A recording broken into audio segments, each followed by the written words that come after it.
I want to give you a part two of the Father's Day message. I'll be reading from the book of Malachi. The book of Malachi, that's the book that's before Matthew and the last book in the Old Testament under the canonized version of the Bible. Malachi chapter 4 and verse 4. Malachi chapter 4 and verse 4.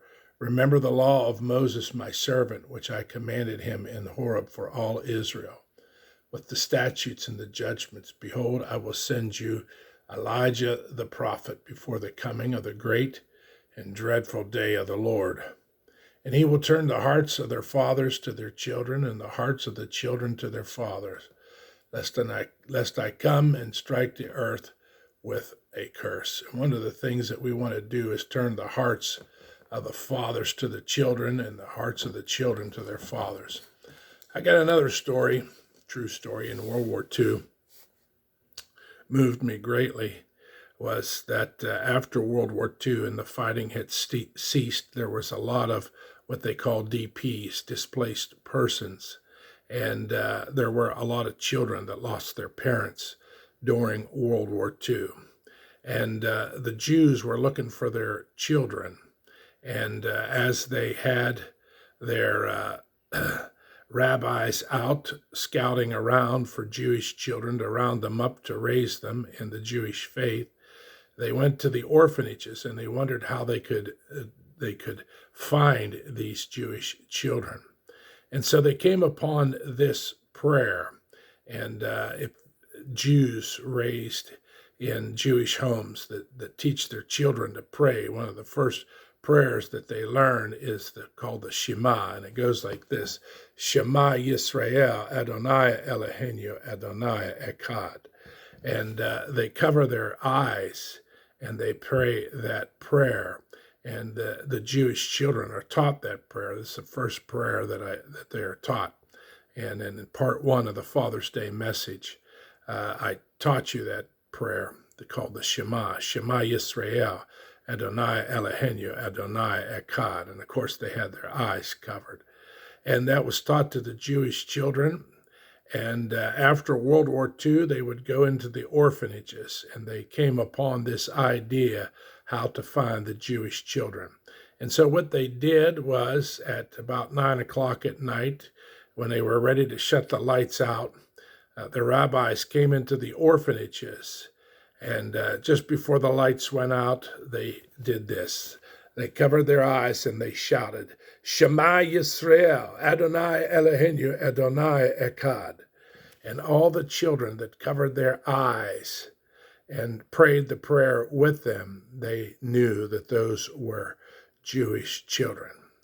And so I tell you this day that we need to teach our children. They were able to separate the Jewish children from the rest of the children, and they were able to bring them out of those orphanages and put them in Jewish homes, and they were raised with Jewish parents.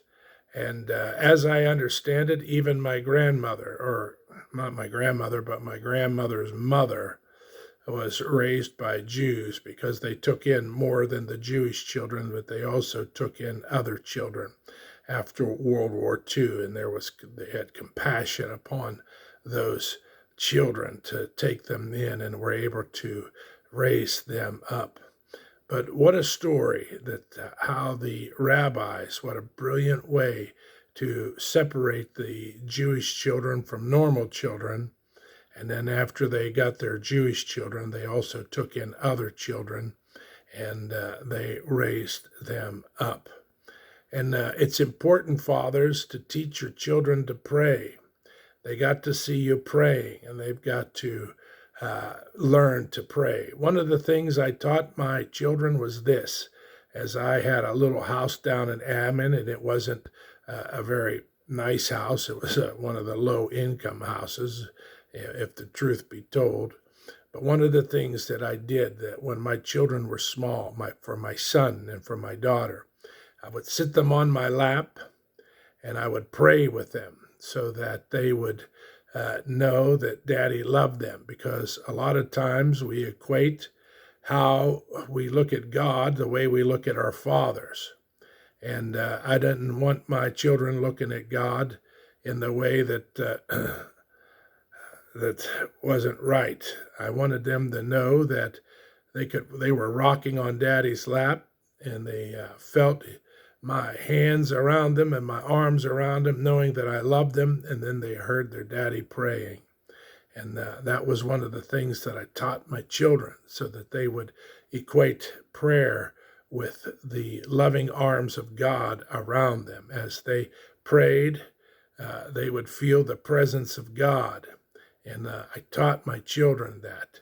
One of the things that after my son was born, he was born with a cesarean section, and he was taken from my wife's womb by surgery. I was allowed to be in the room, and my wife was strapped to the table with her arms spread out, and there was a blanket between her and her stomach, and I watched him take a knife and cut open my wife's womb.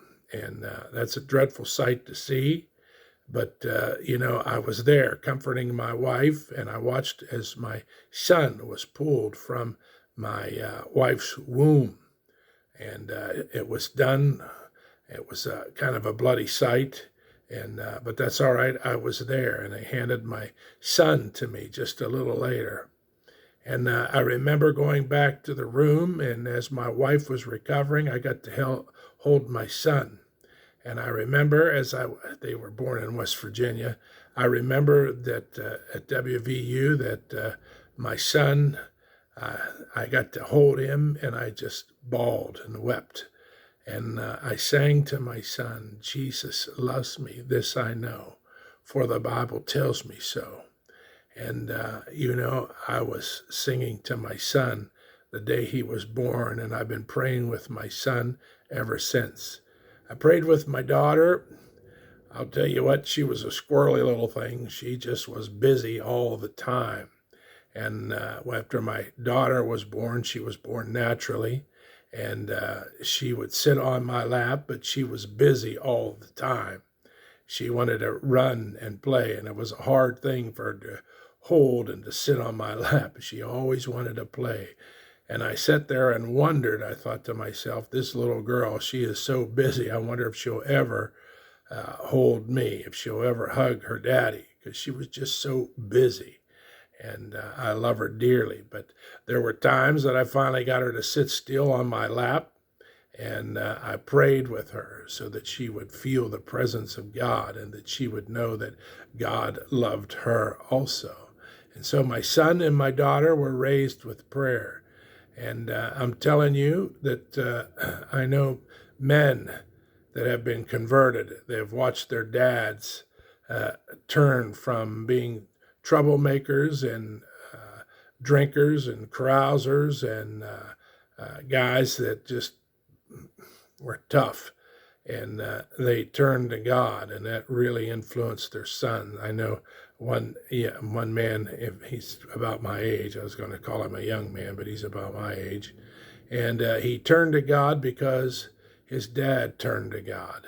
And so no matter how old you are, you can influence your son to turn to God and to live for God. Well, that's part 2 of my Father's Day message. Happy Father's Day to you. Thanks for tuning in. Bye-bye.